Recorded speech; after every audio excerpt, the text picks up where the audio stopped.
चलिए, तो आज की क्लास का सबसे पहला टॉपिक स्टार्ट करते हैं, that is biomolecules and vitamins. यहाँ पे इस टॉपिक से कई सारे क्वेश्चन आप अपने टीजीटी के लगातार एग्जामिनेशंस में देख चुके हैं, ठीक है। जहाँ पे से आपने कार्बोहाइड्रेट के बारे में देखा होगा, प्रोटीन्स के बारे में देखा होगा, विटामिन्स के बारे में देखा होगा। तो वही सारे क्वेश्चन हम आज आपके लिए लेकर आए हैं, टॉप मोस्ट आस्क्ड क्वेश्चन, ठीक है। और ये वही एक्सपेक्टेड क्वेश्चन है जिनकी बेहद ही ज़्यादा उम्मीद है आपके एग्जामिनेशंस में आने की। तो चलिए एक्सपेक्टेड क्वेश्चन की सीरीज स्टार्ट करते हैं। चलिए पहले क्वेश्चन को देखते हैं कि पहला क्वेश्चन क्या है। तो सबसे पहला क्वेश्चन है आपका, which of the following compound is usually not produced by the human body. यानी इन चारों में से आपको बताना है कि इन चारों में से ऐसा कौन सा ऑप्शन है जो कि हमारे शरीर में नहीं बनता। तो ऑप्शन नंबर 1 आपका देखिएगा हार्मोन्स, ऑप्शन नंबर बी है आपका nucleic acid, option number C है आपका विटामिन्स और ऑप्शन नंबर डी है आपका एंजाइम्स।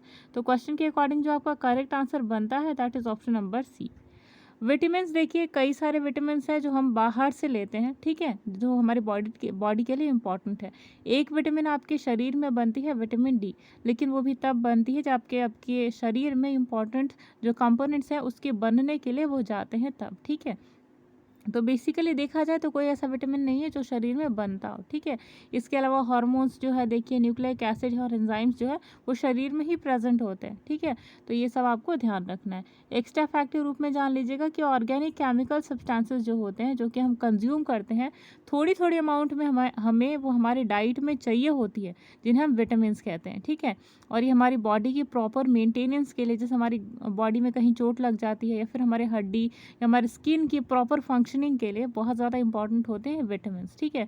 और हमारी बॉडी में क्योंकि सिंथेसाइज नहीं हो सकते, इसीलिए इन्हें बाहर से थोड़ी थोड़ी अमाउंट में लेना इंपॉर्टेंट होता है, ठीक है। अगला क्वेश्चन देखिएगा। अगला क्वेश्चन है आपका, which of the following statement is incorrect. यानी चारों स्टेटमेंट आपकी स्क्रीन पे हैं और इनमें से कौन सा स्टेटमेंट है जो कि गलत है, आपको बताना है। तो चारों ऑप्शन देखिएगा। ऑप्शन नंबर 1 है आपका, vitamin deficiency causes disease. Option number B है आपका, excess vitamin intake is harmful. Option number C है आपका, विटामिन कंटेन अमीनो ग्रुप्स। और ऑप्शन नंबर डी है आपका, vitamin can be produced by plants. तो क्वेश्चन के अकॉर्डिंग जो आपका करेक्ट आंसर निकल कर आता है दैट इज और ऑप्शन नंबर सी। यानी कि ऑप्शन नंबर सी, यानी कि विटामिन जो होती है इनके अंदर अमीनो ग्रुप्स जो होते हैं ये पाए जाते हैं, ये गलत है, ठीक है।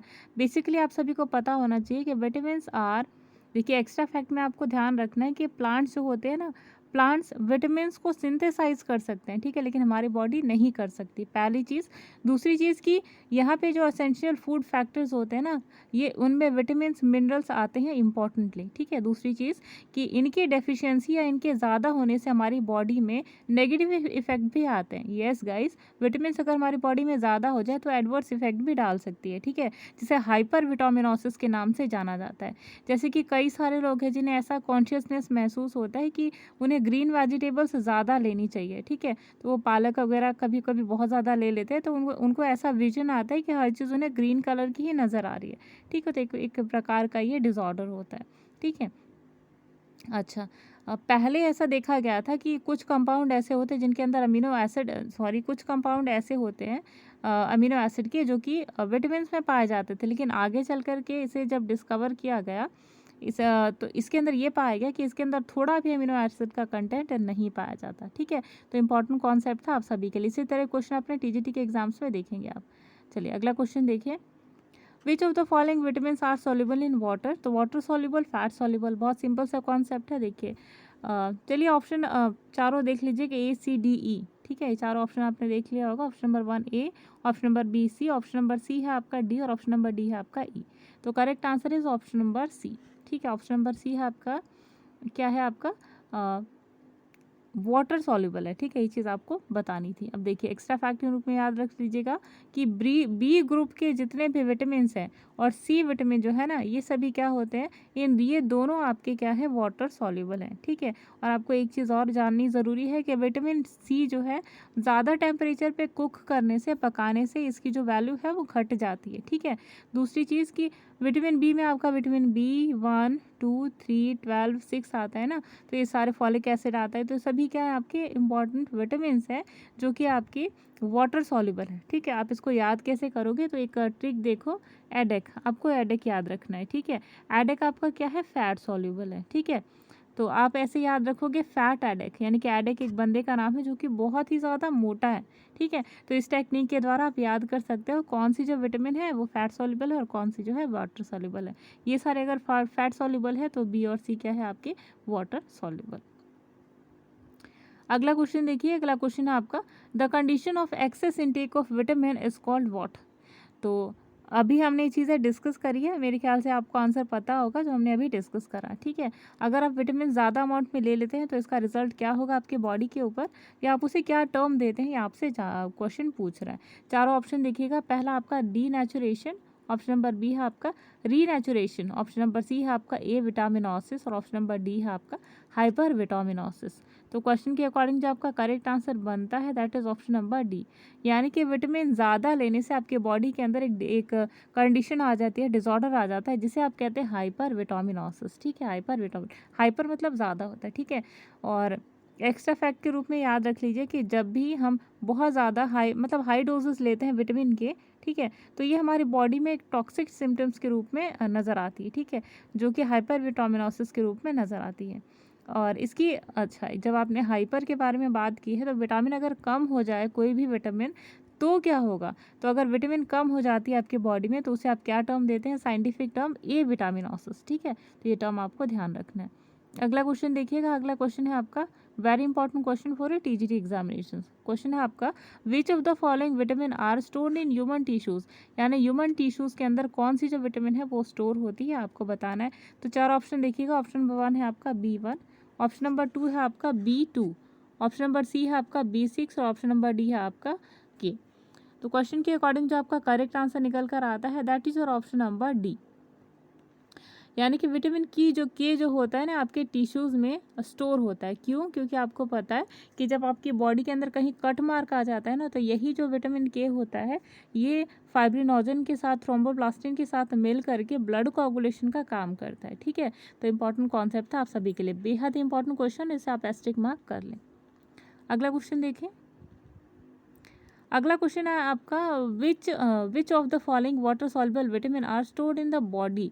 तो इन चारों में से ऐसा कौन सा विटामिन है जो कि हमारी बॉडी के अंदर ही स्टोर रह सकता है। ठीक है, चारों ऑप्शन देखिएगा, ऑप्शन नंबर 1 है आपका B2, ऑप्शन नंबर बी है आपका B4, ऑप्शन नंबर सी है आपका B12 और ऑप्शन नंबर डी है आपका विटामिन सी। तो क्वेश्चन के अकॉर्डिंग जो आपका करेक्ट आंसर निकल कर आता है that is option number C, यानी कि विटामिन B12 जो है, ठीक है, विटामिन B12 को एक और किस नाम से जाना जाता है ये आपको बताना है, ये क्वेश्चन है आपके लिए। ठीक है, और देखिए एक्स्ट्रा फैक्ट के रूप में आप ध्यान रखिएगा कि जितने भी बी ग्रुप विटामिन है, ठीक है, और विटामिन सी है, ये सभी वाटर सॉल्युबल है, ये हमने अभी डिस्कस किया। ठीक है, विटामिन B12 जो है ये आपकी बॉडी से एक्सक्रीट नहीं हो, ये आपकी बॉडी से एक्सक्रीट नहीं होता यूरिन के साथ में, बल्कि ये आपकी बॉडी में स्टोर हो जाता है। ठीक है, और ये हमारे मेटाबॉलिज्म के लिए बहुत ही इंपॉर्टेंट होता है। तो हमारी हर सेल जो होती है बॉडी की उसमें विटामिन B12 जो है वो इन्वॉल्व होता है, यूटिलाइज होता है। बहुत इंपॉर्टेंट क्वेश्चन, और इसी टाइप के क्वेश्चन अपने एग्जाम्स में भी देख सकते हैं। अगला क्वेश्चन देखिएगा, बहुत ही सिंपल है, विटामिन B12 को और किस नाम से जाना जाता है, तो ये क्वेश्चन आपके लिए। ठीक है, इसका आंसर हम नहीं बताएंगे। तो चारों ऑप्शन देखिएगा, ऑप्शन नंबर 1 है आपका थाइयामीन, ऑप्शन नंबर बी है रिबोफ्लेविन, ऑप्शन नंबर सी है आपका कोबैलामिन और ऑप्शन नंबर डी है आपका पायरिडॉक्सिन। तो 2 सेकंड का टाइम देते हैं आप सभी को, आप कमेंट बॉक्स में जल्दी से टाइप कर दीजिए कि विटामिन B12 का जो है अदर नेम वो क्या होता है। ठीक है, we are waiting for 2 seconds. चलिए, उम्मीद है कि आपने आंसर जो आंसर जो है वो कमेंट बॉक्स में लिख दिया होगा। चलिए, अब इसके आंसर देख लेते हैं। तो विटामिन B2 को और किस नाम से जाना जाता है, तो वो है विटामिन रिबोफ्लेविन। ठीक है, राइबोफ्लेविन या रिबोफ्लेविन के नाम से भी विटामिन B2 को जाना जाता है, जो कि एक वाटर सॉल्युबल विटामिन है और इसका केमिकल नेम रिबोफ्लेविन होता है। ठीक है, इसकी डेफिशिएंसी से जो बीमारी होती है इसको किलोसिस कहा जाता है। ठीक है, ये एक डाइजेस्टिव डिसऑर्डर होता है जिसमें बर्निंग सेंसेशन होता है स्किन के अंदर। ठीक है, इंपॉर्टेंट कॉन्सेप्ट था आप सभी के लिए। रिबोफ्लेविन विटामिन B2 की कमी के कारण कौन सा रोग होता है, चिलोसिस। ठीक है, सॉरी, विटामिन B2 की डेफिशिएंसी या कमी के कारण कौन सा होता है, चिलोसिस नहीं किलोसिस। ठीक है, चलिए अगला क्वेश्चन देखिए। आप देखिए क्वेश्चन आपसे पूछ रहा है कि रेटिनॉल जो होता है, ये भी बहुत सिंपल सा क्वेश्चन है, रेटिनॉल को किस विटामिन के नाम से जाना जाता है, या किस विटामिन को साइंटिफिक टर्म आप दोगे रेटिनॉल। ठीक है, चारों ऑप्शन देखिएगा। ऑप्शन नंबर 1 है आपका ए, ऑप्शन नंबर बी है आपका सी, ऑप्शन नंबर डी है आपका के, और ऑप्शन नंबर तो यहाँ पे चार ऑप्शन आपने देखे ए सी डी के। तो क्वेश्चन के अकॉर्डिंग जो आपका करेक्ट आंसर बनता है दैट इज ऑप्शन नंबर ए। ठीक है, रेटिनॉल, ये आपको ऑल दिखाई दे रहा है ना, दैट मीन्स कि विटामिन B2 जो है, विटामिन ए जो है आपका क्या है, फैट सॉल्युबल। ठीक है, अगला देखिएगा। एक्स्ट्रा फैक्ट के रूप में याद रखना है आपको कि विटामिन ए जो होता है ना, ये हमारे फूड्स में पाया जाता है, और ये फैट सॉल्युबल विटामिन है, और ये ब्राइट आई विटामिन के नाम से भी इस विटामिन को जाना जाता है। इसका फंक्शन क्या होता है, तो ये उस कंडीशन से हमें बचाता है जिसे ज़ेरोथैल्मिया कहा जाता है और नाइट ब्लाइंडनेस कहा जाता है। ठीक है, इंपॉर्टेंट कॉन्सेप्ट था आप सभी के लिए। अगला क्वेश्चन देखिएगा, question number 9। Cyanocobalamin is use for the treatment of deficiency of which vitamin. Cyanocobalamin जो एक कंपाउंड है वो किस विटामिन की डेफिशिएंसी के लिए या कमी के लिए यूज़ किया जाता है, ये आपको बताना है। तो चारों ऑप्शन देखिएगा। ऑप्शन नंबर 1 है आपका B2, ऑप्शन नंबर बी है आपका B12, ऑप्शन नंबर सी है आपका विटामिन ई, और ऑप्शन नंबर डी है आपका विटामिन के। तो क्वेश्चन के अकॉर्डिंग जो आपका करेक्ट आंसर निकल कर आता है दैट इज और ऑप्शन नंबर बी, यानी कि B12 जो होता है ना, इसके रूप में आपको याद रखना है कि B12 जो होता है, जिसे साइनोकोबैलामिन के नाम से भी जाना जाता है। तो ये जो साइनोकोबैलामिन है ना, इसका यूज़ होता है B12 को की प्रोडक्शन में। ठीक है, ये कब होता है, जब भी कोई ऐसा पर्सन जिसकी बॉडी के अंदर डेफिशिएंसी होती है विटामिन B12 की, तो उसकी ट्रीटमेंट के लिए B12 की डेफिशिएंसी के लिए, जो जिनमें परनीशियस अनीमिया आता है, तो इस टाइप के प्रोडक्ट्स जो होते हैं यूज़ किए जाते हैं, जहाँ पर ये विटामिन आर्टिफिशियली प्रिपेयर की जाती है, तो इनके लेने से जो डेफिशिएंसी कई हद तक कम हो जाती है। ठीक है, अब देखिए आपको प्रोडक्ट याद रखने की किन में विटामिन B12 पाया जाता है। तो फिश, मीट, एग, चीज़ और कर्ड के अंदर पाया जाता है विटामिन B12। अगला क्वेश्चन देखिएगा। अगला क्वेश्चन है आपका, deficiency of ascorbic acid in diet causes. Ascorbic acid की डेफिशिएंसी से कौन सा रोग होता है, आपको बताना है। डेफिशिएंसी मतलब होता है कमी। तो चारों ऑप्शन देखिएगा। ऑप्शन नंबर 1 है आपका स्कर्वी, ऑप्शन नंबर बी है आपका बेरी, ऑप्शन नंबर सी है आपका रिकेट्स, और ऑप्शन नंबर डी है आपका किलोसिस। तो क्वेश्चन के अकॉर्डिंग जो आपका करेक्ट आंसर बनता है दैट इज और ऑप्शन नंबर ए। ठीक है, यानी कि एस्कॉर्बिक एसिड की कमी से कौन सा रोग होता है, तो वो होता है आपका स्कर्वी। ठीक है, एक्स्ट्रा फैक्ट के रूप में याद रखिएगा कि एस्कॉर्बिक एसिड का एक और नाम होता है विटामिन सी। ठीक है, और ये हाईली वाटर सॉल्युबल होती है। वाटर सॉल्युबल मतलब कि अगर आपने कोई खट्टी चीज़ खाकर जिसमें विटामिन सी पाया जा रहा है, आपने पानी पी लिया, उसके बाद क्या होगा कि वो आपकी बॉडी का जो विटामिन सी है वो पानी के साथ मिल करके आपकी बॉडी से बाहर आ जाता है। ठीक है, अच्छा, विटामिन सी जो है आपका एक इम्पॉर्टेंट डाइटरी सप्लीमेंट होता है, जो कि सिट्रस फ्रूट, यानी कि जो कच्चे फल होते हैं ना, खट्टे फल, पके हुए नहीं, पके हुए में विटामिन डी लॉस हो जाती है, विटामिन सी लॉस हो जाती है, जो हमने पहले भी अभी डिस्कस किया है। ठीक है, तो कच्चे जो खट्टे फ्रूट होते हैं ना, और ग्रीन लीफी वेजिटेबल्स होती है, इन सभी के अंदर विटामिन सी पाई जाती है। और हाँ, विटामिन सी की डेफिशिएंसी से जो रोग होता है ना, उसे कहा जाता है स्कर्वी। ठीक है, स्कर्वी क्या होता है, जो मसूड़े होते हैं उनमें सूजन आ जाता है, ब्लड आने लगता है। ठीक है, तो ये आपका होता है स्कर्वी। ठीक है, चलिए, तो आज की सीरीज़ का जो ये क्वेश्चन थे ये ख़त्म होते हैं। अब अगला इंपॉर्टेंट टॉपिक डिस्कस करते हैं, क्योंकि टाइम बहुत कम है। तो इंपॉर्टेंट टॉपिक जो आपके एग्जामिनेशंस के लिए इंपॉर्टेंट है ना, उन सब के ऊपर हम करीबन 10 या 15 क्वेश्चन लेकर आते हैं। तो चलिए नेक्स्ट सेकेंड सेक्शन पे बढ़ते हैं। चलिए, तो आज की वीडियो के नेक्स्ट सेक्शन पे आते हैं। ये हाईली आस्क्ड क्वेश्चन है, और ये सेक्शन आप देखेंगे यहाँ से कई सारे क्वेश्चन आपके प्रीवियस ईयर एग्जामिनेशंस में आपको देखने को मिले हैं, और अब की जो एग्जामिनेशंस होंगे ना, आपके जो 7 तारीख को होने वाला 8 तारीख को, उनमें यहाँ से क्वेश्चन आप देखेंगे। इंपॉर्टेंट टॉपिक है आपके TGT और PGT के लिए। अगर आप GIC और LT ग्रेड की प्रिपरेशन कर रहे हैं या फिर आर्मी स्कूल की कर रहे हैं, तो आपके लिए भी इंपॉर्टेंट है टॉपिक, बेहद ही इंपॉर्टेंट है। ठीक है, टॉपिक क्या है, बैक्टीरियल डिजीज इन एनिमल्स। ठीक है, तो चलिए स्टार्ट करते हैं आज की सीरीज़। तो आज की सीरीज़ का सबसे पहला प्रश्न है, which of the following organism causes pneumonia. Pneumonia जो डिजीज़ का नाम है, बीमारी का नाम है, वो किसके द्वारा होती है, आपको बताना है। चारों ऑप्शन देखिएगा। ऑप्शन नंबर 1 है आपका बैक्टीरिया, ऑप्शन नंबर बी है आपका प्रोटोजोन, ऑप्शन नंबर सी है आपका फंजाई, और ऑप्शन नंबर डी है आपका स्लाइम मोल्ड। ठीक है, तो चारों ऑप्शंस आपने देख लिया, अब आंसर्स देखिए। गाइज एक चीज़ ध्यान रखिएगा कि आज की सीरीज़ में जो भी हम क्वेश्चन डिस्कस कर रहे हैं ना, वो आखिरी सीरीज़ तक आप आखिरी क्वेश्चन को देखिएगा। और जितने भी आपने हमारे प्रैक्टिस सेट देखे हमारे चैनल पे, उनमें से आपके कई सारे क्वेश्चन आप देखेंगे तो आपके एग्जामिनेशंस में आए हुए हैं, ठीक है। क्योंकि हाईली एक्सपेक्टेड क्वेश्चन है, हम वही 60% एरिया आप सभी के लिए लेकर आए हैं जो कि आपके एग्जामिनेशंस के लिए इंपॉर्टेंट है। बाकी 40% एरिया से तो आपको 1-2 नंबर के क्वेश्चन मिल ही जाते हैं। तो चलिए इसका आंसर देखते हैं। तो इसका आंसर है आपका विटामिन ए, ठीक है। विटामिन ए यानी कि विटामिन पे अभी हम अटके हुए हैं, ठीक है क्योंकि हमारा सेक्शन विटामिन था तो अभी हम विटामिन पे अटके हुए हैं, ठीक है। तो इसे कहते हैं प्रेजेंस ऑफ माइंड। तो I hope you don't mind. तो चलिए ऑप्शन देखते हैं। तो ऑप्शन नंबर 1 है आपका करेक्ट आंसर, यानी कि निमोनिया जो होता है, pneumonia is a bacterial disease, ठीक है। तो option number 1 is your correct answer. Clarification या फिर एक्स्ट्रा फैक्ट के रूप में जान लीजिए कि निमोनिया जो होता है ये एक बैक्टीरिया है जिसका नाम है स्ट्रेप्टोकोकस न्यूमोनिया, ठीक है, या डिप्लोकोकस न्यूमोनिया। इनके कारण निमोनिया डिजीज़ होती है। और इसके अलावा क्लैप्सिले न्यूमोनिया, ठीक है, और फ्यू अदर बैक्टीरिया होते हैं जो कि निमोनिया के लिए रिस्पॉन्सिबल होते हैं, ठीक है।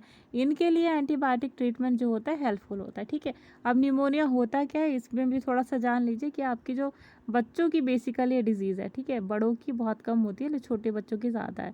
क्या होता है कि जब बच्चों को सर्दी लग जाती है तो लंग्स जो होता है ना, इनके अंदर 2 मेम्ब्रेन होती है, आपको पता है, प्लूरल मेम्ब्रेन, ठीक है। इन्हीं प्लूरल मेम्ब्रेन के बीच में जो गैपिंग होती है ना, जो मूवमेंट प्रोवाइड करती है लंग्स को, ठीक है। तो इनके अंदर जब पानी भर जाता है ना, तब ये जो डिजीज़ होती है न्यूमोनिया वो होती है, ठीक है। अगला क्वेश्चन देखिएगा। क्वेश्चन नंबर 2 है आपका, which of the following is not a characteristic of pneumonia in animals, यानी कि एनिमल्स में जब न्यूमोनिया होता है तो इन चारों में से कौन सा लक्षण जो कि दिखाई नहीं देता। पहला है इन्फ्लेमेशन ऑफ लंग्स, दूसरा इन्फ्लेमेशन मतलब सूजन, लंग्स के अंदर सूजन। दूसरा आपका accumulation of mucus in alveoli, यानी कि एल्वियोलाई के अंदर म्यूकस का जमा हो जाना। तीसरा है म्यूकस मतलब श्लेष्मा, ठीक है। तीसरा आपका फीवर यानी कि बुखार। और लास्ट है आपका इजी ब्रीदिंग, ठीक है। तो देखिए आपको खुद समझ आ गया होगा कि यहाँ पे जो करेक्ट आंसर है वो क्या है। तीनों कंडीशन आप देख रहे हैं तो कष्टप्रद है।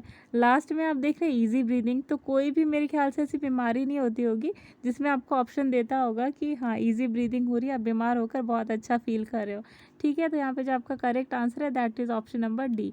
थोड़ा सा फनी क्वेश्चन है लेकिन ये जानबूझकर हमने यहाँ पे ऐड करा हुआ है, ठीक है। चलिए तो एक्स्ट्रा फैक्ट के रूप में जान लीजिए कि निमोनिया क्या है, आपकी एक लंग्स की बीमारी है, ठीक है, जिसका कैरेक्टरिस्टिक क्या होता है, इन्फ्लेमेशन इन लंग्स, जो कि लंग्स में सूजन के लिए रिस्पॉन्सिबल होता है। अगला देखिएगा, लंग्स में क्या होता है, लंग्स की जो आउटर लेयर्स होती है ना, उनके अंदर जब म्यूकस भर जाता है यानी श्लेष्मा भर जाती है, बेसिकली आप पानी के रूप में से याद रख सकते हैं, ठीक है। मान लीजिए पानी भर गया तो म्यूकस जब बन जाता है एल्वियोलाई के अंदर, ठीक है, ब्रोंक्यूल्स के अंदर जब ब्रीदिंग में दिक्कत हो रही है, ठीक है, यानी कि एल्वियोलाई और ब्रोंक्यूल्स के अंदर म्यूकस भर जाता है। दूसरी चीज़ लंग्स में स्वेलिंग आ जाती है। तीसरी चीज़ ब्रीदिंग जो होती है ना काफ़ी मुश्किल हो जाती है, फीवर भी होता है, ठीक है, और काफ़ी सांस लेने में दम घुटता है। तो सारी डिजीज़ के जो सिम्टम्स है ना, ये कौन से डिजीज़ के हैं, न्यूमोनिया के, ठीक है। तो इम्पॉर्टेंट फैक्ट था आप सभी के लिए। अगला क्वेश्चन देखिएगा, मेस्टाइटिस रिफर्स टू व्हाट, यानी मेस्टाइसिस एक डिजीज़ का नाम है। देखिए ये भी आपके लिए इंपॉर्टेंट है, इसे भी एस्टिक मार्क कर दीजिएगा, वेरी इंपॉर्टेंट। मेस्टाइटिस जो कंडीशन हम बता रहे हैं आपको, तो चारों में से कौन सा ऑप्शन है जो कि परफेक्टली इसे सूट करता है, ठीक है। चारों ऑप्शन देखिएगा। ऑप्शन नंबर 1 है आपका inflammation of nephrons, option number B है आपका inflammation of neurons, option number C है इन्फ्लामेशन ऑफ अडर्स, और ऑप्शन नंबर डी है आपका इन्फ्लामेशन ऑफ मास्ट सेल्स। तो क्वेश्चन के अकॉर्डिंग जो आपका करेक्ट आंसर बनता है दैट इज और ऑप्शन नंबर सी, यानी कि इन्फ्लेमेशन इन अडर्स, ठीक है। तो मेस्टाइटिस क्या होता है, एक बीमारी होती है जिसके अंदर अडर्स जो होते हैं इनमें सूजन आ जाती है, ठीक है, और ये ड्राई काउस के अंदर और प्री काविंग जो हाइफर्स होते हैं उनके कारण जो इन्फेक्शन है वो फैलता है। तो उस बैक्टीरिया का नाम क्या है जिसके कारण ये फैलता है, तो कॉरिन बैक्टीरियम पायोजेनेसिस उस बैक्टीरिया का नाम है जिसके द्वारा ये बीमारी मेस्टाइटिस फैलती है, ठीक है। तो एंटीबायोटिक ट्रीटमेंट के द्वारा इस बीमारी को ठीक किया जा सकता है। अगला क्वेश्चन देखिएगा, नेक्स्ट क्वेश्चन है आपका, which of the following is highly contagious bacterial disease of cattle, यानी कि इन चारों डिजीज, कंटेजियस मतलब होता है स्प्रेडेबल यानी कि फैलने वाली, तो इन चारों बीमारियों में से सबसे ज़्यादा तेज़ गति से फैलने वाली बीमारी कौन सी है ये आपको बताना है। तो चारों ऑप्शन देखिएगा। ऑप्शन नंबर 1 है आपका मेस्टाइटिस, ऑप्शन नंबर बी है आपका एंथ्रेक्स, ऑप्शन नंबर सी है आपका निमोनिया और ऑप्शन नंबर डी है आपका टाइफाइड। तो क्वेश्चन के अकॉर्डिंग जो आपका करेक्ट आंसर निकल कर आता है that is your option number B यानी कि एंथ्रेक्स। ठीक है, एंथ्रेक्स एक ऐसी बीमारी है जो कि हाईली कंटेजियस है। ठीक है, क्योंकि बैक्टीरियल डिजीज़ है और हाईली कंटेजियस है। ठीक है, इसमें होता क्या है देखिए, जहाँ पर भी कैटल्स के शरीर के अंदर ओपनिंग होती है, जैसे कि मुंह होता है और जो बैकवर्ड एरिया एनस होता है, ठीक है, यूटेरस का एरिया होता है, जहाँ से भी ओपनिंग होती है ना वहाँ से लगातार ब्लड निकलने लगता है। जैसे आप देखिए कि ह्यूमन बींग्स के अंदर जैसे आपकी एक बीमारी होगी जिसका नाम होगा ईबोला। ठीक है, ईबोला वायरस के कारण जो डिजीज़ होती है ना, इसी के कारण इसी की तरह एक बीमारी एंथ्रेक्स होती है एनिमल्स के अंदर। ठीक है, तो हाईली कंटेजियस है, आपको ध्यान रखना है। दूसरी चीज़ किन के अंदर देखी जाती है, तो कैटल, बफेलो, हॉर्स, शीप और गोट, इन सभी के अंदर आपको जो बीमारी एंथ्रेक्स वो फैलने की ज़्यादा उम्मीदें रहती हैं। ठीक है, तो ये होता किससे है, तो एक बैक्टीरिया है जिसका नाम है बेसिलस एंथ्रेसिस। ठीक है, ये रॉड शेप्ड बैक्टीरिया होता है, ये भी आपको ध्यान रखना है। ठीक है, आपसे ये भी पूछा जा सकता है कि anthrax name the causative organism of anthrax, तो वहाँ पे आपको याद रखना है बेसिलस एंथ्रेसिस। ठीक है, अगला क्वेश्चन देखिएगा। अगला क्वेश्चन है आपका anthrax does not spread to human while handling infection animals, यानी कि अगर मान लीजिए कोई डॉक्टर है जो कि एंथ्रेक्स से पीड़ित जो जानवर है या पशु है उसको बार बार छू रहा है, तो क्या ये बीमारी डॉक्टर को भी हो जाएगी। तो ऑप्शन देखिएगा, ऑप्शन नंबर 1 है आपका ट्रू और दूसरा आपका फॉल्स। ठीक है, तो कॉन्सेप्ट के रूप में हम आपको ये प्रश्न लेकर आए हैं। ठीक है, आपको ऐसे एग्जामिनेशन पर्पसेस के लिए नहीं, सिर्फ इसलिए था कि आप कॉन्सेप्ट समझे। ठीक है, तो इसका आंसर क्या है देखिए, तो इसका आंसर है ऑप्शन नंबर 1, यानी कि क्योंकि ये एनिमल की डिजीज़ है। ठीक है, कुछ ऐसे वायरसेस और बैक्टीरियाज होते हैं कि जो एनिमल्स की डिजीज़ के लिए रिस्पॉन्सिबल होते हैं, ये ह्यूमन बींग्स में कोई असर नहीं डालते। ठीक है, कुछ ऐसे वायरसेस और बैक्टीरिया जो होते हैं वो इन्फेक्टेड वो असर डालते हैं, लेकिन फ़िलहाल हम यहाँ पे किसकी बात करें, एंथ्रेक्स की। ठीक है, तो एंथ्रेक्स क्या है यहाँ पे, एंथ्रेक्स अगर मान लीजिए कोई पशु चिकित्सक है, कोई जानवरों का डॉक्टर है, उसने उस जानवर को छुआ, ठीक है, टच किया जिसे एंथ्रेक्स थी, तो उसके द्वारा डॉक्टर इन्फेक्टेड नहीं होगा, ये चीज़ आपको ध्यान रखना है। ठीक है, अच्छा एंथ्रेक्स होता कैसे है, तो कंटेमिनेटेड फीड यानी कि गंदा फीड जो हम देते हैं, फॉडर देते हैं, उससे गंदे या पॉल्यूटेड वाटर से और पैस्चर के साथ से ये डिजीज़ जो होती है वो फैलती है। ठीक है,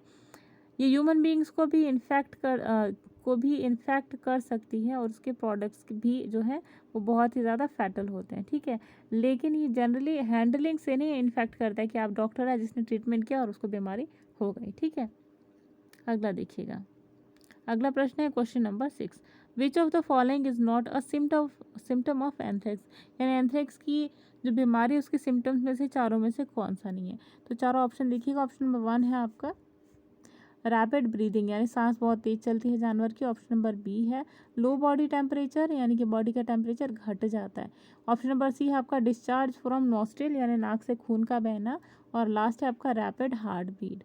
ठीक है, तो क्वेश्चन के अकॉर्डिंग जो आपका करेक्ट आंसर है that is option number B, यानी कि लो बॉडी टेम्परेचर जो है वो जनरली नहीं नज़र आता है एंथ्रेक्स की डिजीज़ में जानवरों के अंदर। ठीक है, अगला क्वेश्चन देखिएगा।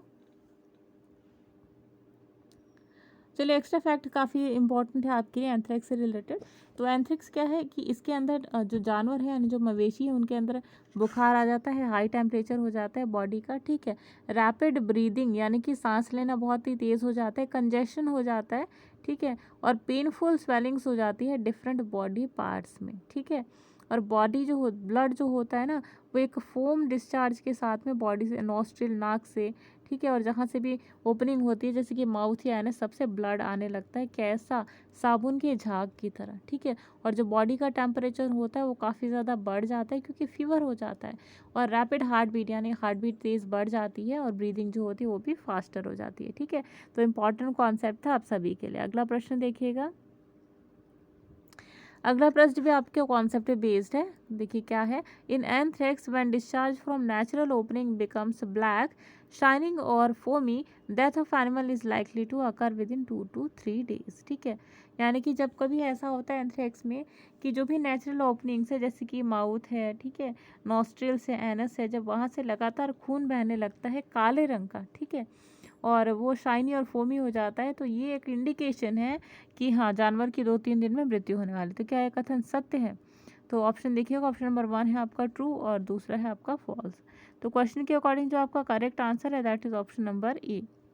यानी कि ऐसा होता है ना कि जानवरों में जब ये इन्फेक्शन फैलता है एंथ्रेक्स का, तब जानवरों के अंदर जब एनस, नोस्ट्रिल और माउथ से जब ब्लैक कलर का शाइनी ब्लड निकलने लगता है ना, फोम वाला, झाग वाला, तब समझिएगा कि जानवर जो है वो 2-3 दिन में मरने वाला है, ठीक है। अच्छा, इसके अलावा आपको ध्यान रखना है कि जो कंजम्पशन होता है ब्लड का, देखिए जब डेथ हो जाती है जानवर की, ठीक है, तो जो ब्लड है उसकी बैक्टीरिया जो होते हैं, ठीक है, बैक्टीरिया मतलब एंथ्रेक्स को जो बैक्टीरिया ब्लड के अंदर कैरी कर रहा है ना, तो बैक्टीरिया यहाँ पे माइक्रोस्कोप के अंदर जब आप देखेंगे ना, तो वो छोटे छोटे सैंपल्स के रूप में आपको दिखाई देंगे, ठीक है। तो इम्पॉर्टेंट फैक्टर था आप सभी के लिए। अगला क्वेश्चन देखिएगा, अगला क्वेश्चन है आपका which of the following is not a preventive measure for anthrax, यानी कि निम्नलिखित में से चारों में से कौन सा प्रिवेंटिव मेजर नहीं है एंथ्रेक्स का। तो चारों ऑप्शन देखिएगा, ऑप्शन नंबर 1 है आपका वैक्सीनेशन, ऑप्शन नंबर बी है आपका anti serum injection, option number D है आपका डर्टी पास्चर्स और ऑप्शन नंबर डी है आपका carcasses should be effectively dispose. तो क्वेश्चन के अकॉर्डिंग जो आपका करेक्ट आंसर बनता है that is option number C, यानी कि डर्टी पास्चर्स के द्वारा जो एंथ्रेक्स है ना, एंथ्रेक्स के अंदर जो 2 प्रिवेंटिव मेजर्स जो है उनमें से कौन सा नहीं है, मतलब कि प्रिकॉशंस जो है उनमें से कौन सा नहीं है। तो डर्टी पैस्चर्स है, ये इंपॉर्टेंट फैक्ट था आपके लिए, ठीक है। अच्छा, एक्स्ट्रा फैक्ट के रूप में याद रखिएगा कि प्रिवेंटिव मेजर्स जो है जिनमें वैक्सीनेशन आती है, एंटी सीरम इंजेक्शन होता है, ठीक है, ये सारे जानवर को दिए जाते हैं। अगर डिजीज़ जो है उसके सिम्टम्स नोटिस नहीं हो रहा है, ठीक है, तो एनिमल का तो क्या होता है इससे, इसका मतलब कि जो डिजीज़ है वो धीरे धीरे उससे ओवरकम कर रहा है जो जानवर है, ठीक है।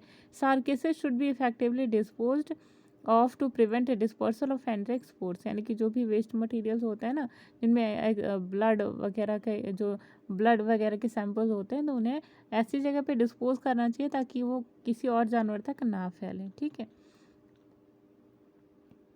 क्वेश्चन नंबर 9 है, देखिए which of the following micro organisms causes a bacterial disease in a poultry farm, यानी कि चारों बैक्टीरिया में से ऐसा कौन सा बैक्टीरियल डिजीज है जो कि मुर्गी फॉर्म जो होता है वहाँ पर वो नहीं देखने को मिलता, ठीक है, सॉरी देखने को मिलता है, कॉजेस लिखा है ना, कॉजेस, यानी कि चारों में से ऐसा कौन सा डिजीज़ है जो कि बैक्टीरियल डिजीज़ है, एक पोल्ट्री फॉर्म में देखा जाता है जनरली। ऑप्शन नंबर 1 है आपको माइक्रो ऑर्गेनिज्म का नाम बताना, इसके द्वारा डिजीज़ देखी जाती है। पहला है आपका Ascaridia galli, option number B है Mycobacterium avium, option number C है आपका एमेरी और ऑप्शन नंबर डी है आपका पैरामिक्सोवायरस। तो क्वेश्चन के अकॉर्डिंग जो आपका करेक्ट आंसर बनता है that is your option number B, यानी कि माइकोबैक्टीरियम एवियम जो है, ठीक है, ये एक बैक्टीरिया है जो ट्यूबरकुलोसिस नामक बीमारी और एस्करिडिया गैली जो है इसके द्वारा और आइमेरा और पैरामिक्सो के द्वारा जो होता है फाउल एस्कैरियोसिस होता है, ठीक है। और इसके अलावा कॉक्सीडियोसिस और न्यू कैटल डिजीज जो होते हैं ये भी देखा जाता है, ठीक है। तो माइकोबैक्टीरियम एवियम जो है ये वो बैक्टीरिया है जो कि ट्यूबरकुलोसिस यानी टीबी के लिए रिस्पॉन्सिबल होता है, ठीक है। तो देखिए आज की सीरीज़ का अगला क्वेश्चन है, लास्ट क्वेश्चन है कि निम्न में से कौन सा जो बैक्टीरिया है जो कि पोल्ट्री फार्म की किसी भी बीमारी के लिए रिस्पॉन्सिबल नहीं है। तो चारों ऑप्शन देखिएगा, ऑप्शन नंबर 1 है आपका टेपवर्म, ऑप्शन नंबर बी है आपका होमोफिलस गैलिनेरियम, ऑप्शन नंबर सी है सॉल्विनेरा गैलिनेरियम और ऑप्शन नंबर डी है आपका पॉस्चुरेला एविसिटा। तो आपका जो करेक्ट आंसर है यहाँ पे that is option number A, यानी कि टेपवर्म जो है वो रिस्पॉन्सिबल नहीं होता किसी भी एनिमल डिजीज़ के लिए, ठीक है, पोल्ट्री फॉर्म की। और यहाँ पे एक चीज़ आपको ध्यान रखनी है कि टेप फॉर्म के कारण जो डिजीज़ होते हैं उसे टेनियसिस के नाम से भी जाना जाता है, ठीक है।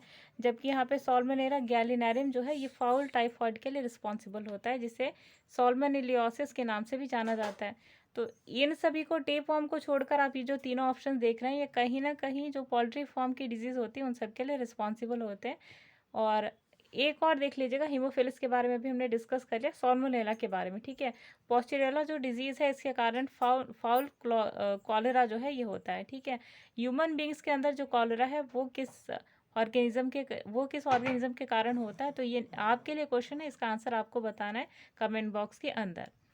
तो आज की सीरीज़ का जो सेकंड सेक्शन था, जहाँ से ज़्यादातर क्वेश्चन आपके टीजीटी के एग्जाम से पूछे जाते हैं, ये हमने कवर किया। अब हम नेक्स्ट टॉपिक को कवर करेंगे। तो अभी फ़िलहाल के लिए अगर आप थक गए हैं तो ब्रेक ले लीजिए, 5-10 मिनट का एक छोटा सा नैप ले लीजिए, उसके बाद फिर हम सेकेंड सेक्शन पे बढ़ते हैं।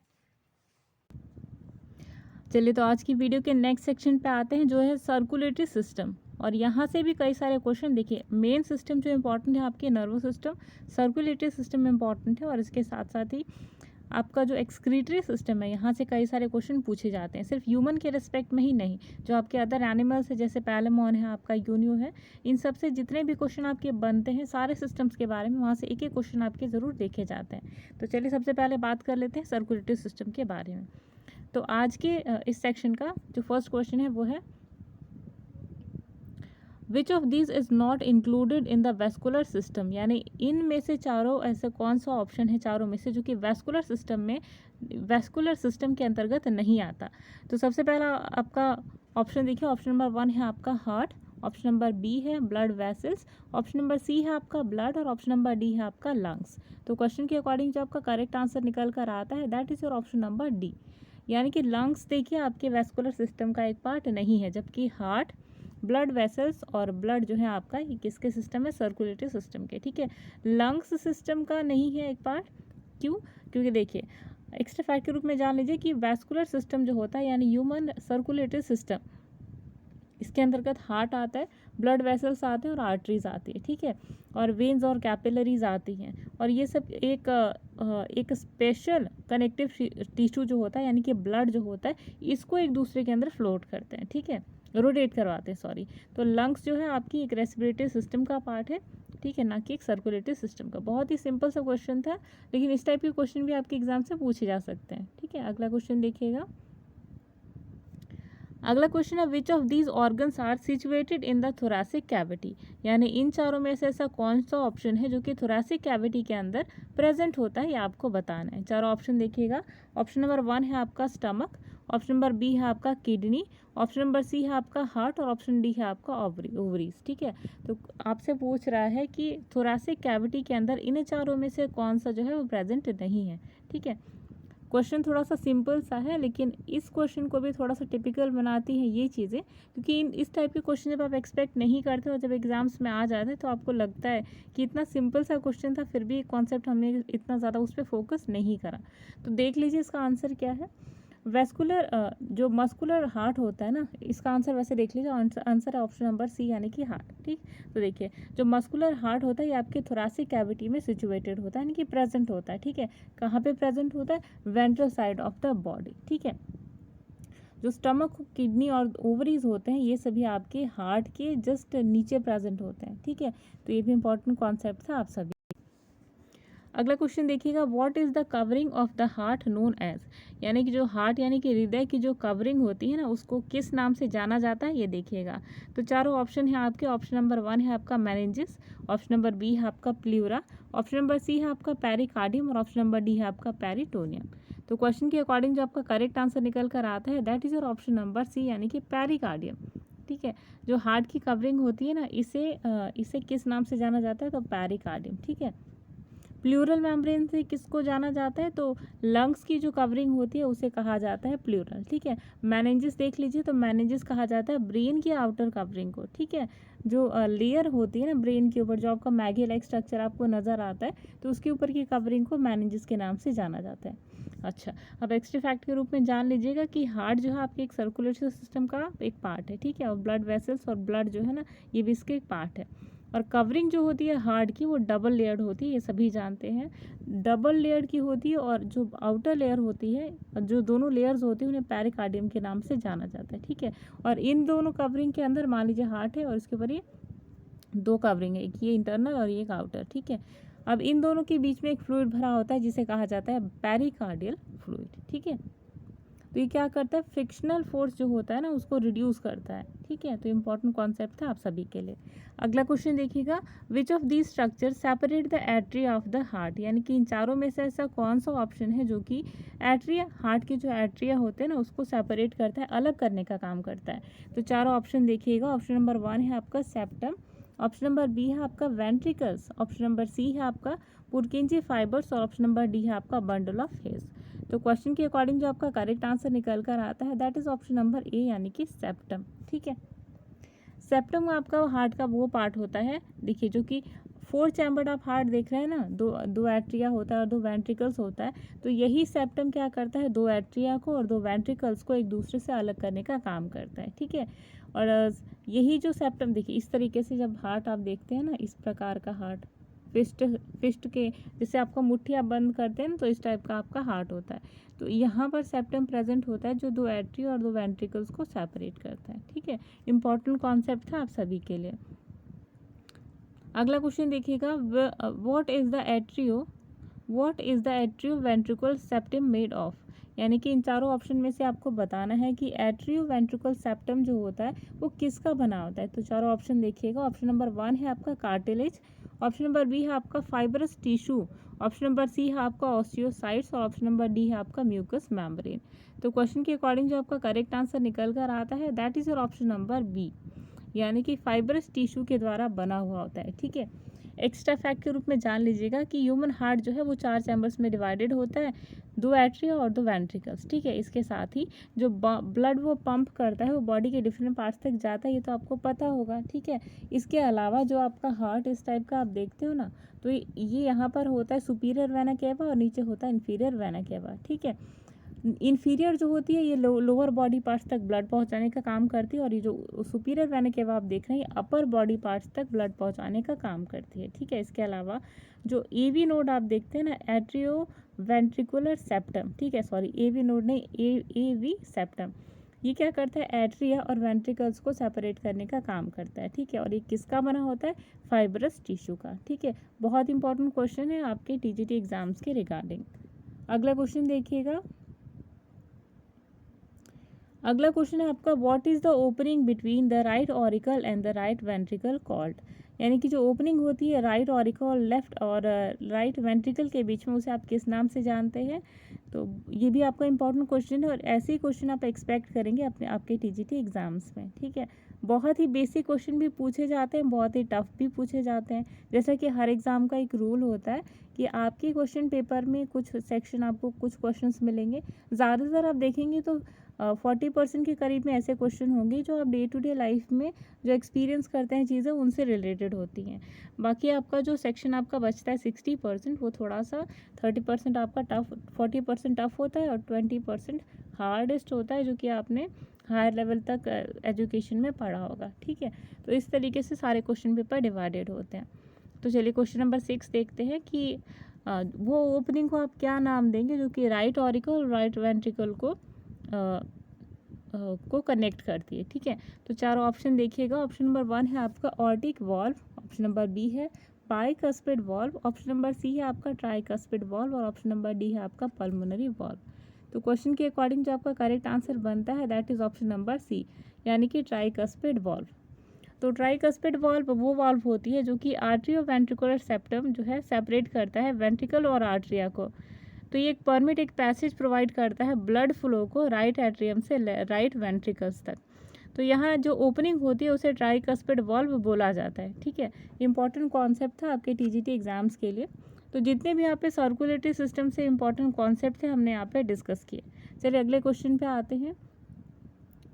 नेक्स्ट क्वेश्चन है आपका, what is the opening between the left atrium and the left ventricle as known as, यानी कि वो ओपनिंग जो कि लेफ्ट एट्रियम और लेफ्ट वेंट्रिकल से कनेक्ट करती है उसका नाम क्या है। अभी आपने वेंट्रिकल के बारे में बताया, अब आपको एट्रियम, राइट एट्रियम और राइट वेंट्रिकल के बारे में बताया, अब आपको बताना है लेफ्ट एट्रियम और लेफ्ट वेंट्रिकल के बारे में। ठीक है, तो देखिएगा चारों ऑप्शंस, ऑप्शन नंबर 1 है आपका mitral valve, option number B है आपका tricuspid valve, option number C है आपका ऑर्टिक वॉल्व और ऑप्शन नंबर डी है पल्मोनरी वॉल्व। तो क्वेश्चन के अकॉर्डिंग जो आपका करेक्ट आंसर निकलता है दैट इज ऑप्शन नंबर 1, यानी कि मिट्रल वॉल्व। मिट्रल वॉल्व वो वॉल्व होती है जो कि लेफ्ट वेंट्रिकल और ऑरिकल को कनेक्ट करने का काम करती है। एक्स्ट्रा फैक्ट के रूप में जानिएगा कि एक सेप्टम यानी कि एक वॉल्व होती है जो कि एट्रिया और वेंट्रिकल्स के बीच में सेपरेशन का काम करती है, और इसी के साथ आपको वहाँ पर एक ओपनिंग मिलेगी जो कि लेफ्ट एट्रियम और लेफ्ट वेंट्रिकल जो होती है इनके अंदर का जो है, इनके अंदर एक पैसेज प्रोवाइड करती है ब्लड फ्लो का, ठीक है, जिसे कहा जाता है मिट्रल वॉल्व या फिर बाइकस्पिड वॉल्व, ठीक है। तो इम्पॉर्टेंट कॉन्सेप्ट था आप सभी के लिए। अगले क्वेश्चन को देखिएगा, क्वेश्चन नंबर 8। क्वेश्चन नंबर 8 है आपका, what is the location of SAN। SAN मतलब होता है साइनोएट्रियल नोड, ठीक है। तो फुल फॉर्म भी आपको याद रखना है इक्वली। तो आपसे लोकेशन पूछ रहा है ऐसे नोड की यानी कि साइनोएट्रियल नोड की। तो चारों ऑप्शन देखिएगा आपकी स्क्रीन पर। ऑप्शन नंबर 1 है left upper corner of right ventricle. Option number B है right upper corner of right ventricle. Option number C है आपका right upper corner of left atrium. और ऑप्शन नंबर डी है आपका right upper corner of right atrium.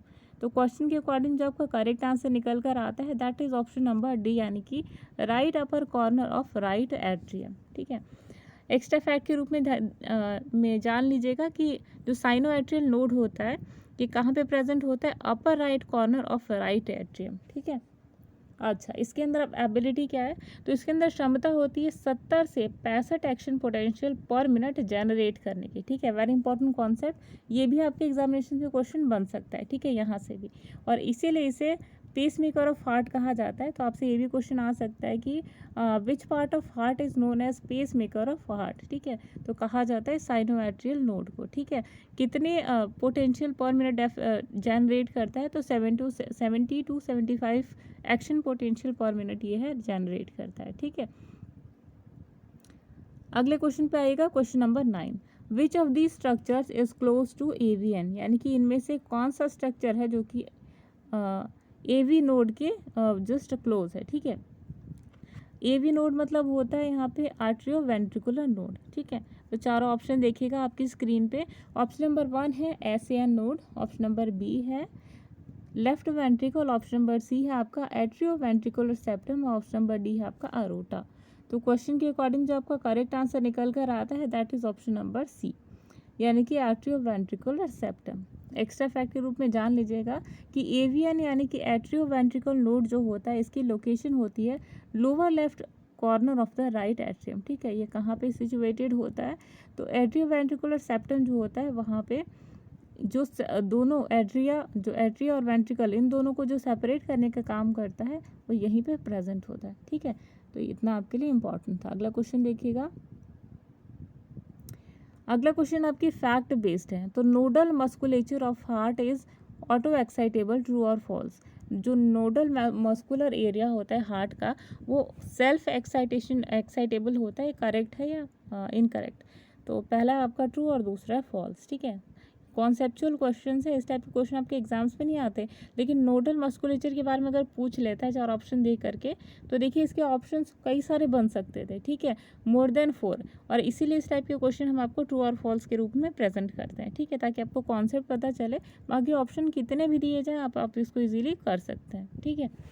तो nodal musculature क्या होता है आपका, ऑटो एक्साइटेबल होता है, ये करेक्ट स्टेटमेंट है आपकी। क्यों, क्योंकि नोडल मस्कुलेचर जो होता है ये हार्ट की अंदर एक एबिलिटी प्रोड्यूस करता है एक्शन पोटेंशियल की, ठीक है, ऑन देयर ओन, ताकि हार्ट किसी भी प्रकार की नर्वस इम्पल्स रिसीव किए बिना नोडल मस्कुलेचर के द्वारा ही ऑटो एक्साइटेबल हो जाए, ठीक है। जो आप हार्ट की जो साउंड सुनते हैं ना, लब और डब, तो ये जो साउंड प्रोडक्शन होता है ना ये इसी नोड के एक्साइटेशन यानी कि एक बार कॉन्ट्रैक्शन एक बार रिलैक्सेशन, कॉन्ट्रैक्शन और रिलैक्सेशन के कारण ये जो साउंड है इसका प्रोडक्शन होता है, ठीक है। तो इंपॉर्टेंट कॉन्सेप्ट था आप सभी के लिए। अगला क्वेश्चन देखिएगा, question number 11। How many action potentials can the SAN generate पर मिनट। तो एक जो SAN है वो पर मिनट कितना एक्शन पोटेंशियल जनरेट करता है ये आपको बताना है। तो 4 ऑप्शन देखिएगा। ऑप्शन नंबर 1 है आपका 40 to 60। ऑप्शन नंबर बी है 80 to 120। ऑप्शन नंबर सी है आपका 12 to 16 और ऑप्शन नंबर डी है आपका 70 to 75। तो क्वेश्चन के अकॉर्डिंग जो आपका करेक्ट आंसर बनता है that is option number D यानी कि 70 to 75 जो हमने बिल्कुल अभी डिस्कस किया, ठीक है। ऐसे नोड जिसे साइनोएट्रियल नोड के नाम से जाना जाता है तो सेल्फ एक्साइटेबल होता है और ये कितना जनरेट करता है 70 to 70 to 75 एक्शन पोटेंशियल पर मिनट। ठीक है, चलिए अगले क्वेश्चन पे आते हैं। अगला क्वेश्चन आपका क्वेश्चन नंबर 12। ठीक है, क्वेश्चन नंबर 12 है आपका, which of these is known as pacemaker of the heart, यानी इन चारों में से किसे पेस मेकर, हार्ट का पेस मेकर कहा जाता है, या आपको क्वेश्चन पूछ रहा है। चारों ऑप्शन देखिएगा। ऑप्शन नंबर 1 है आपका Purkinje fibre, option number B है आपका एवीएन, ऑप्शन नंबर बी है आपका एसएन, और ऑप्शन नंबर डी है आपका बंडल ऑफ हिल्स। तो क्वेश्चन के अकॉर्डिंग जो आपका करेक्ट आंसर निकल कर आता है that is option number C, यानी कि एसएन, यानी कि एसएन। अब देखिए एक्स्ट्रा फैक्ट के रूप में जान लीजिए, एसएन मतलब होता है साइनोएट्रियल नोड, जो कि हमने अभी डिस्कस किया। ठीक है, इसे हार्ट का पेस मेकर भी कहा जाता है। इसके अंदर एबिलिटी होती है 70 to 75 एक्शन पोटेंशियल पर मिनट जनरेट करने की। ठीक है, जो कि कॉन्ट्रैक्शन जो होता है हार्ट मसल्स का, इसे एक्टिवेट करने का काम करता है। ठीक है, अगला क्वेश्चन देखिएगा, question number 13। How many times does the heart beat in 1 minute, यानी 1 मिनट में हार्ट कितनी बार धड़कता है। तो चारों ऑप्शन देखिएगा। ऑप्शन नंबर 1 है आपका 40 to 60, ऑप्शन नंबर बी है आपका 80 to 120, ऑप्शन नंबर सी है आपका 70 to 75, और ऑप्शन नंबर डी है आपका 12 to 15। तो क्वेश्चन के अकॉर्डिंग जो आपका करेक्ट आंसर निकल कर आता है दैट इज 70 to 75 टाइम्स। और ये वही हार्ट बीट्स हैं जो कि एसईएन के द्वारा पोटेंशियल जनरेट की हुई होती हैं। ठीक है, और बेसिकली देखिए 72 टाइम्स जो होते हैं ना, average number of heart beats होती हैं, जो कि हर एडल्ट के अंदर कॉमन होती हैं। ठीक है, और ये जो होती है, इसकी जो एक्टिविटी होती है वो एसए नोड के द्वारा जो होती है वो अफेक्टेड होती है। ठीक है, तो इम्पोर्टेंट। तो दोस्तों अभी की सीरीज़ में इतने ही प्रश्न। अब बढ़ते हैं नेक्स्ट सेक्शन की तरफ, जहाँ से हम और ज़्यादा इंपॉर्टेंट क्वेश्चन को डिस्कस करेंगे। ठीक है, अच्छा, इस वीडियो के रिगार्डिंग अगर आपके मन में कोई डाउट है या फिर और ज़्यादा आप क्वेश्चन एक्सपेक्ट करते हैं किसी भी टॉपिक से, तो कमेंट बॉक्स में अपनी राय को ज़रूर दीजिएगा। चलिए बढ़ते हैं नेक्स्ट सेक्शन की तरफ। चलिए, तो नेक्स्ट सेक्शन है हमारा। नेक्स्ट सेक्शन पे हम बात करेंगे parasitic and protozoan disease in animals. ठीक है, तो हम उन पैरासाइट्स के, इंपॉर्टेंट पैरासाइट्स और प्रोटोजोन्स के बारे में बात करेंगे जो कि एनिमल्स के अंदर डिजीज़ पैदा करते हैं। तो आज की सीरीज़ में 10 या 15 क्वेश्चन आपको इसी टॉपिक से मिलेंगे। ठीक है, कोशिश हम करते हैं कि ज़्यादा से ज़्यादा क्वेश्चन बनाएं, लेकिन जो मोस्ट इंपॉर्टेंट है और एक्सपेक्टेड है हम उन्हीं को लेकर के चलते हैं। ठीक है, तो चलिए पहले क्वेश्चन को देखते हैं। पहला क्वेश्चन है, which of the following is not an endo parasite, यानी चारों ऑप्शन में से ऐसा कौन सा ऑप्शन है जो कि अंतः परजीवी नहीं है, आपको बताना है। ठीक है, चारों ऑप्शन देखिएगा। ऑप्शन नंबर 1 है आपका tick, option number B is tapeworm, option number C is liver fluke, और option number D is roundworm. तो क्वेश्चन के अकॉर्डिंग यहाँ पे जो आपका करेक्ट आंसर निकल कर आता है, that is option number A, यानी कि टिक जो है आपका, ये आपका एक्टो पैरासाइट है। ठीक है, और एंडो पैरासाइट क्या होता है, जनरली बॉडी के अंदर रहते हैं। ठीक है, और जनरली ये हमारे एनिमल्स के जो फ्लूइड्स होते हैं और सेमी डाइजेस्टेड फूड होते हैं उनको डाइजेस्ट करने का, इनको अब्जॉर्व करने का काम करते हैं, और ये रहते कहाँ है, एलिमेंट्री कैनाल में। For example tape warm, liver fluke और राउंड वॉर्म, ये सभी क्या है आपके एंडो पैरासाइट। टिक क्या है, टिक बॉडी के बाहर रहता है, इसलिए एक्टो पैरासाइट। ठीक है, इंपॉर्टेंट क्वेश्चन है आप सभी के लिए। अगला क्वेश्चन देखिए, what does liver fluke lives in sheep, where does liver fluke के जो है वो शीप के अंदर कहाँ पे रहता है, ये आपको बताना है। चार ऑप्शन देखिएगा। ऑप्शन नंबर 1 है आपका ब्रेन, ऑप्शन नंबर बी है किडनी, ऑप्शन नंबर सी है आपका बाइल डक्ट, और ऑप्शन नंबर डी है आपका पैंक्रियाज। तो क्वेश्चन के अकॉर्डिंग जो आपका करेक्ट आंसर बनता है that is option number C. ठीक है, ऑप्शन नंबर सी यानी कि बाइल डक्ट। ठीक, तो एक्स्ट्रा फैक्ट के रूप में जान लीजिए कि लिवर फ्लूक जो है, पहले आंसर देखिए, आंसर है आपका आंसर नंबर सी, यानी कि बाइल डक्ट। ठीक है, अब देखिए लिवर फ्लूक जो होता है, लिवर रॉट, जिसे फैसियोलियासिस नाम की जो डिजीज़ है वो शीप के अंदर पैदा करता है। दूसरी चीज़ कि ये पैरासाइट रहता कहाँ है, तो बाइल डक्ट में रहता है। ठीक है, तीसरी चीज़ कि लिवर फ्लूक जो है ये एक, इनकी जो आधी लाइफ साइकिल है वो स्नेल्स के अंदर वो कंप्लीट करता है। ठीक है, और आधी जो बची हुई है वो किसके अंदर कंप्लीट करता है, शीप के अंदर। ठीक है, तो अगर स्नेल्स को अगर धीरे धीरे ख़त्म कर दिया जाए, ठीक है, तो इस डिजीज़ के ऊपर कहीं ना कहीं कंट्रोल पाया जा सकता है। ख़त्म करने का मतलब उन्हें अर्थ पे से ख़त्म नहीं करना, उनसे दूर रहने की कोशिश करनी। जैसे आपको पता है कि जब बहुत ज़्यादा बारिश निकलती है तो जहाँ स्लिपरी एरियाज़ होते हैं वहीं पे जो होती हैं स्नेल्स पाई जाती हैं जनरली।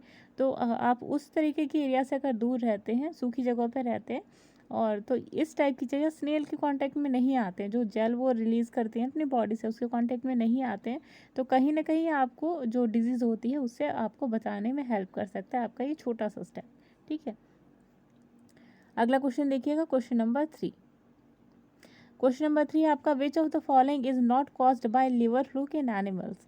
यानी इन चारों ऑप्शन में से ऐसी कौन सी डिजीज़ है जो कि लिवर फ्लूक के द्वारा नहीं पैदा होती। ठीक है, चारों ऑप्शन देखिएगा। ऑप्शन नंबर 1 है आपका एनीमिया, ऑप्शन नंबर 2 है आपका डायरिया, ऑप्शन नंबर सी है आपका इयोसिनोफिल्स, और ऑप्शन नंबर डी है आपका इयोसिनोफीलिया, और ऑप्शन नंबर डी है आपका एड्स। ठीक है, तो क्वेश्चन के अकॉर्डिंग जो आपका करेक्ट आंसर निकल कर आता है that is option number D, यानी कि एड्स लिवर फ्लूक जो होता है ये इन्फ्लेमेशन पैदा करता है बाइल डक्ट के अंदर। ठीक है, ये तो हमने अभी डिस्कस किया, जिसके द्वारा एनीमिया, डायरिया और इस इयोसिनोफीलिया जो है ये सारी डिजीज़ होती हैं। ठीक है, क्योंकि लीवर रॉट यानी लीवर के गलने के बाद जो होती है ना, मेन लीवर क्यों इंपॉर्टेंट है, क्योंकि यहाँ से बाइल्ड डक्ट जो कनेक्टेड होता है उसमें बाइल्ड जूस को सीक्रेट करता है। ठीक है, और आपके डाइजेशन में बहुत ही बड़ा रोल कौन प्ले करता है, लीवर।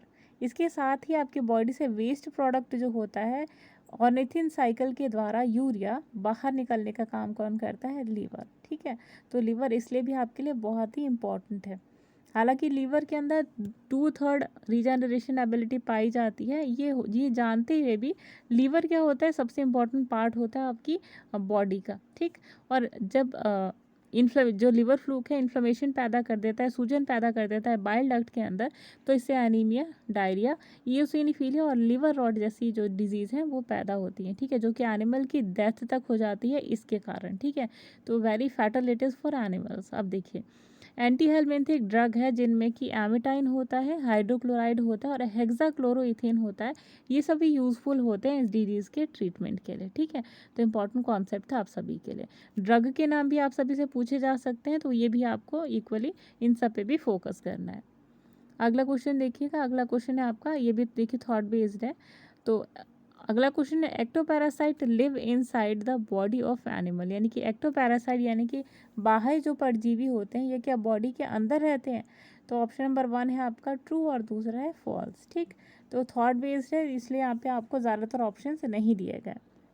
तो एक्टोपैरासाइट, एक्टो मीन्स होता है बाहर की तरफ। ठीक है, तो ऐसा कोई पैरासाइट जो कि बॉडी के अंदर ना रह के बाहर की तरफ रहता है उसे क्या कहा जाता है, एक्टोपैरासाइट। ठीक है, तो एक्टोपैरासाइट क्या होता है, स्किन फीडर्स होते हैं। ठीक है, स्किन फीडर मतलब स्किन पे जीवित रहने वाले।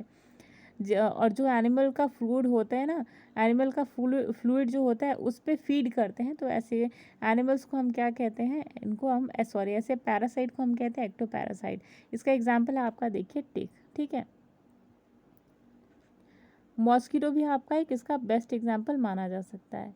क्वेश्चन नंबर 5 देखिए, भी बहुत इंपॉर्टेंट है आपके टीजीटी के एग्जामिनेशन के लिए, तो इसको भी आपको स्ट्रिक मार्क कर लेना है। क्वेश्चन नंबर 5 है, which of the following is a common round worm which infects domestic animals. यानी कि आपको उस राउंड वर्म का नाम बताना है जो कि डोमेस्टिक एनिमल्स यानी कि पालतू जो मवेशी हैं उनको इन्फेक्ट करने का काम करता है। तो चारों ऑप्शन देखिएगा। ऑप्शन नंबर 1 है आपका रैबिडाइटिस, ऑप्शन नंबर बी है एस्कैरिस, ऑप्शन नंबर सी है आपका एंटेरोबियोस और ऑप्शन नंबर डी है आपका एसाइक्लोस्टोमा। तो क्वेश्चन के अकॉर्डिंग जो आपका करेक्ट आंसर निकल कर आता है that is option number B यानी कि एस्कैरिस। ठीक है, एस्कैरिस जो है ये आपका, जिसको कॉमनली राउंड वर्म के नाम से भी जाना जाता है, और ये डोमेस्टिक एनिमल्स और ह्यूमन बींग्स दोनों को इन्फेक्ट करने का काम करता है। तो जो डिजीज़ इसके द्वारा फैलती है उसे एस्केरियासिस के नाम से भी जाना जाता है। ठीक है, और सबसे बड़ा सोर्स जो होता है इन्फेक्शन का, एस्कैरिस से जो इन्फेक्शन होता है उसका सबसे बड़ा सोर्स होता है क्या है, कंटेमिनेटेड फूड, यानी कि जो गंदगी से बना हुआ खाना होता है। ठीक है, और गंदा पानी होता है, तो ये मेन सोर्स होता है एस्केरियोसिस का, यानी एस्कैरिस का बॉडी में एंट्री का। ठीक है, अगला क्वेश्चन देखिएगा। अगला क्वेश्चन आपका देखिए, ये भी आपका बहुत ही इंपॉर्टेंट क्वेश्चन है आपके एग्जामिनेशन पर्पसेस से। क्वेश्चन है आपका, where do the embryonated eggs of Ascaris hatch out in the animal. यानी कि जो एग्स होते हैं एस्कैरिस के, ये कहाँ पर हैच आउट होते हैं एनिमल्स की बॉडी के अंदर। तो चारों ऑप्शन देखिएगा। Option number 1 is your heart, option number B is brain, option number C is kidney और option number D is intestine. तो क्वेश्चन के अकॉर्डिंग जो आपका करेक्ट आंसर निकल कर आता है that is option number D. ठीक है, यानी कि इंटेस्टाइन जो होती है, ह्यूमन इंटेस्टाइन, यहाँ पर जो एस्कैरिस के एग है ये हैच हो जाते हैं। ठीक है, एक्स्ट्रा फैक्ट के रूप में जान लीजिए कि एम्ब्रियोनेट एग जो होते हैं, एम्ब्रियोनेटेड एग एस्कैरिस के हैच आउट होते हैं इंटेस्टाइन के अंदर। ठीक है, दूसरी चीज़, लार्वा होता है इनका, वो हिपाटिक पोर्टल वेन के अंदर पास आउट होता है, फिर स्प्लीन के अंदर, फिर लिवर के अंदर, फिर हार्ट, फिर पल्मोनरी आर्टरीज, फिर लंग्स, फिर ट्रैकिया, फिर लैरिंग्स, फिर फेरिंग्स, फिर ईसोफेगस, फिर इंटेस्टाइन। उसके बाद दोबारा ये एक एडल्ट के रूप में जब डेवलप हो जाता है, उसके बाद मेल और फीमेल के रूप में। ठीक है, तो इम्पॉर्टेंट कॉन्सेप्ट था आप सभी के लिए। चलिए अगले प्रश्न पे आते हैं। ये जो सीक्वेंस है ना गाइस, ये आपको याद रखना है कि कहाँ कहाँ से एस्कैरिस ट्रैवल करके किस बॉडी पार्ट तक पहुँचता है। अगला क्वेश्चन है आपका, which of the following is not caused by the movement of larva through the body of animal. यानी कि इन चारों में से ऐसा कौन सा ऑप्शन है जो कि लार्वल मूवमेंट जो होता है बॉडी के अंदर वो नहीं करता। ठीक है, सॉरी, क्वेश्चन मतलब सिंपली क्वेश्चन आपसे ये पूछ रहा है कि इन चारों में से ऐसा कौन सा ऑप्शन है जो कि लार्वल फॉर्म में पूरी बॉडी के अंदर रोटेट नहीं करता। तो चारों ऑप्शन देखिए, इनमें से कौन से ऐसे डिजीज है जो कि लार्वल रोटेशन के कारण नहीं होती, आप इसे भी कह सकते हैं सिंपल भाषा में। ठीक है, तो चारों ऑप्शन देखिएगा। ऑप्शन नंबर 1 है आपका डायरिया, ऑप्शन नंबर 2 है आपका एनीमिया, ऑप्शन नंबर सी है आपका टाइफाइड और ऑप्शन नंबर डी है आपका कॉन्स्टिपेशन। तो क्वेश्चन के according your correct answer is option number C, यानी कि टाइफाइड। ठीक है, अब एक्स्ट्रा फैक्ट के रूप में जान लीजिएगा कि during the movement of larva through out the body of the animal, यानी कि जब कोई लार्वल फॉर्म पूरी बॉडी के अंदर रोटेट करता है एनिमल की, तो एस्कैरिस क्या करता है, जो वेरियस बॉडी पार्ट जिन पर डैमेज हुआ है ना, वहाँ पे परमानेंट इंजरी पैदा करने का काम करता है। यानी पहले तो वहाँ पहले से ही चोट थी, अब एस्कैरिस भाई साहब गए तो इन्होंने क्या किया, और ज़्यादा वहाँ पे इंजरी पैदा कर दी। मतलब कोई घर टूटा हुआ है तो उन्हें क्या करा, उन्होंने 2-4 घुस्से दीवार में और लगा दी और 2-4 ईंटें और वहाँ से गिर गई। तो ये काम है एस्कैरिस भाई साहब का। ठीक है, थोड़ा सा फनी सा है।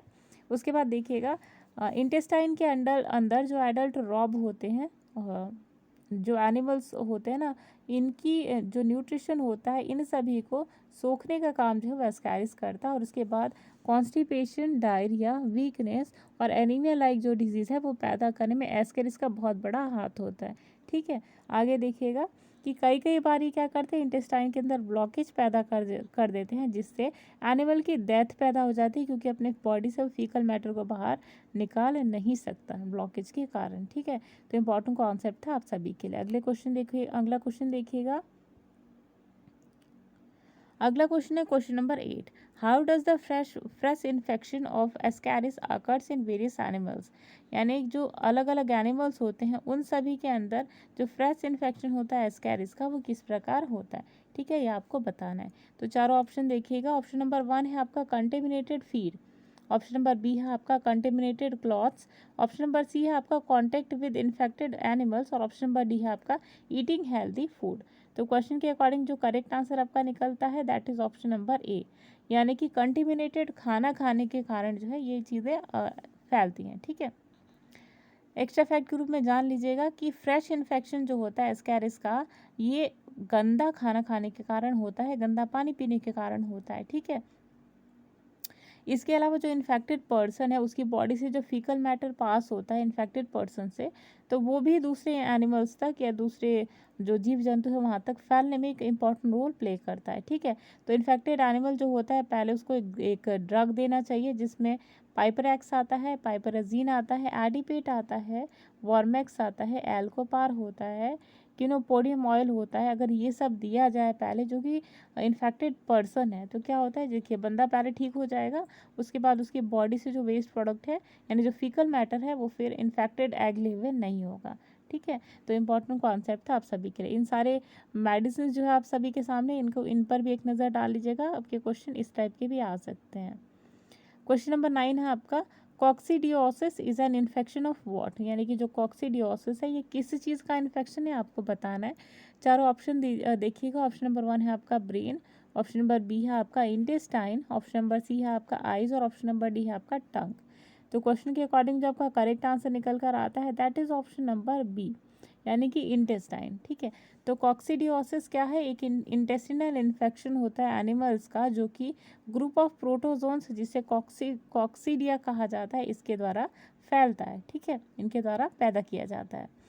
अब जो डिजीज़ है ये कई बार ह्यूमन बींग्स के अंदर भी देखी जाती है प्रोटोजोन्स के द्वारा। ठीक है, एक और चीज़ ध्यान रखिएगा कि आइसोस्पोरा हॉर्मिनिस जो होता है या फिर आइजोस्पोरा बेलाई जो होता है ये एनिमल्स के अंदर डिजीज़ के लिए रिस्पॉन्सिबल होता है। ठीक है, इसके अलावा जो इन्फेक्शन है ना वो एसिम्टोमेटिक होता है, यानी कि सिम्टम जनरली नज़र नहीं आते, लेकिन कई बार ऐसा होता है कि वाटरी म्यूकस कंटेनिंग डायरिया जो है वो रिलीज़ होता है, तो इसके द्वारा कॉक्सीडियोसिस को क्या किया जाता है, डायग्नोस किया जाता है।